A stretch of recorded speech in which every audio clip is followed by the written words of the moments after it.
Hi friends, welcome to fin greeks. ఈరోజు మన topic GSTR-1 రిటర్న్స్ని ఏ విధంగా ఫైల్ చేయాలి, దానిలో ఉన్న సెక్షన్స్ గురించి తెలుసుకుందాం. GSTR రిటర్న్స్ ఫైల్ చేయాలి అంటే ముందుగా ట్యాక్స్ పేయర్స్ GSTR-1ని ప్రిపేర్ చేయాల్సి ఉంటుంది.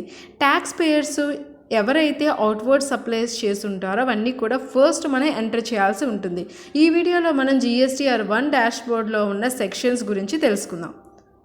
అయితే ఫ్రెండ్స్, చాలా వరకు నా వీడియోస్ హైడ్ చేసి ఉన్నాయి. వన్స్ మీరు సబ్స్క్రైబ్ చేయగానే ప్లేలిస్ట్లో ఉన్న టోటల్ వీడియోస్ అనేవి మీకు డిస్ప్లే అవుతాయి. ఇప్పుడు మనం టాపిక్లోకి వెళ్తే, GSTR-1లో ఎగ్జామ్ట్ నాన్ GST సప్లైస్ అలాగే ఎక్స్పోర్ట్ సంబంధించిన డీటెయిల్స్ అంటే వాటిపై ఎటువంటి ట్యాక్స్ పే చేయకపోయినా GSTR-1లో చూపించాల్సి ఉంటుంది.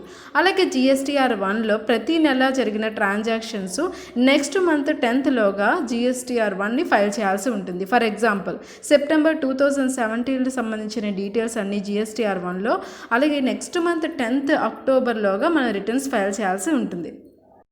ట్యాక్స్ పేయర్స్ GSTRని రెండు రకాలుగా ప్రిపేర్ చేస్తారండి. ఫస్ట్ మెథడ్ ఏంటంటే ట్యాక్స్ పేయర్స్ డైరెక్ట్గా పోర్టల్లో లాగిన్ అయ్యి డీటెయిల్స్ ఎంటర్ చేయటం. సెకండ్ మెథడ్ ఏంటంటే ట్యాక్స్ పేయర్స్ GSTR-1ని ఆఫ్లైన్లో ప్రిపేర్ చేయటం. ఎలా అంటే ఆఫ్లైన్ యూటిలిటీ ద్వారా ఎక్సెల్లో CSV టెంప్లెట్ డౌన్లోడ్ చేసి దానిలో డేటా ఎంటర్ చేసి GST పోర్టల్లో అప్లోడ్ చేస్తారు.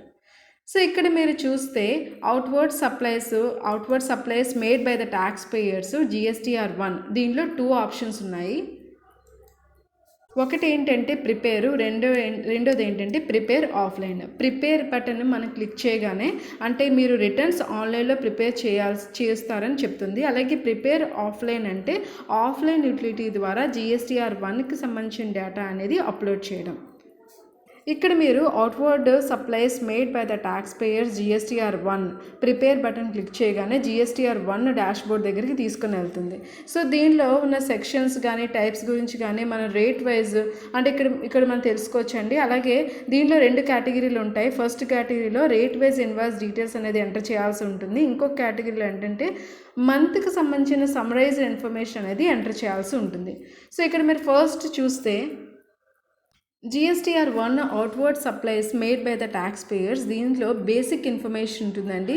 సో GST రిజిస్ట్రేషన్ ప్రొఫైల్ ఉంటుంది, అలాగే స్టాటస్, అలాగే ఇక్కడ అగ్రిగేట్ టర్నోవర్ మీరు చూస్తే దానికి సంబంధించిన ఇన్ఫర్మేషన్, ప్రీవియస్ ఫైనాన్షియల్ ఇయర్లో దీనికి సంబంధించిన ఇన్ఫర్మేషన్ మెన్షన్ చేయాల్సి ఉంటుంది. అది కూడా ఒకసారి ఎంటర్ చేస్తే సరిపోతుంది.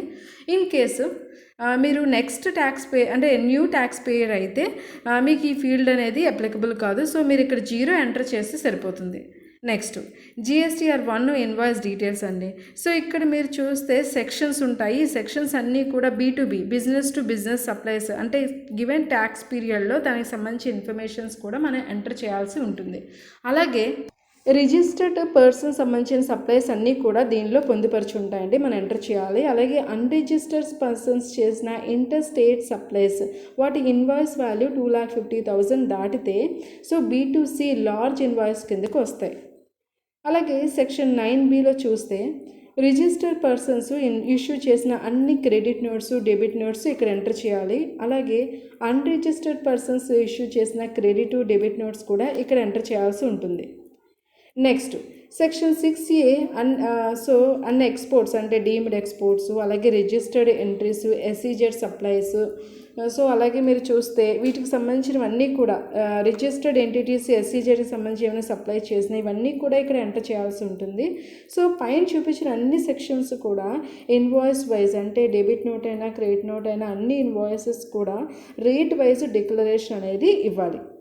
నెక్స్ట్ సో ఇక్కడ మనకి కిందకు వస్తే GSTR-1కి సంబంధించి అదర్ డీటెయిల్స్ అండి, B2C అదర్ డీటెయిల్స్. ఇక్కడ స్టేట్ వైజ్ కానీ అలాగే ప్లేస్ ఆఫ్ సప్లై వైజ్ కానీ ఇంట్రా స్టేట్కి సంబంధించిన ట్యాక్స్ రేట్ వైజ్ సమరీ అనేది వాల్యూతో సంబంధం లేకుండా మనం ఇవ్వాల్సి ఉంటుంది. అయితే ఇవి అన్రిజిస్టర్డ్ పర్సన్స్ సేల్ చేసినప్పుడు ఈ డీటెయిల్స్ అన్నీ కూడా ఇక్కడ ఎంటర్ చేయాలి. అలాగే ఇంటర్ స్టేట్ సప్లై సంబంధించిన అన్రిజిస్టర్డ్ పర్సన్స్ సేల్ చేసిన ఇన్వాయిస్ వాల్యూ లెస్ దెన్ 2,50,000 ఉంటే ఇక్కడ ఎంటర్ చేయాల్సి ఉంటుంది. నెక్స్ట్ నిల్ రేటెడ్ సప్లైస్ అంటే ఏవైనా సరే జిఎస్టీ కింద ఎగ్జామ్ట్ అవుతాయంటే ఆ సప్లైస్ అన్నీ కూడా ఐటమ్స్ ఇక్కడే ఎంటర్ చేయాల్సి ఉంటుంది.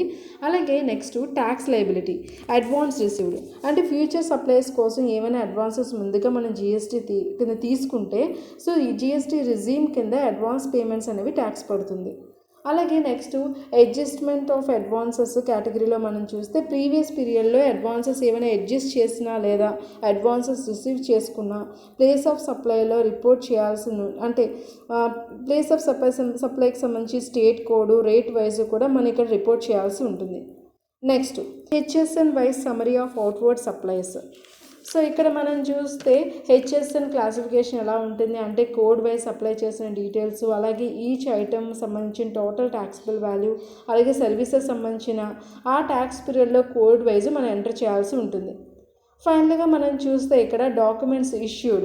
సో మనకి డాక్యుమెంట్స్ అంటే ఆ ట్యాక్స్ పీరియడ్కి సంబంధించి ఎన్ని ఇన్వాయిసెస్ ఇష్యూ చేశారు, invoices starting ending serial number ఏంటి, ఇష్యూ చేసిన ఇన్వాయిసెస్ టోటల్ కౌంట్, అలాగే ఎన్ని ఇన్వాయిసెస్ క్యాన్సిల్ చేశారు, అలాగే క్యాన్సిల్ చేసిన తర్వాత ఎన్ని నెట్ ఇన్వాయిసెస్ ఇష్యూ చేశారు. సో వీటన్నిటి డీటెయిల్స్ కూడా మనం ఎంటర్ చేయాల్సి ఉంటుంది.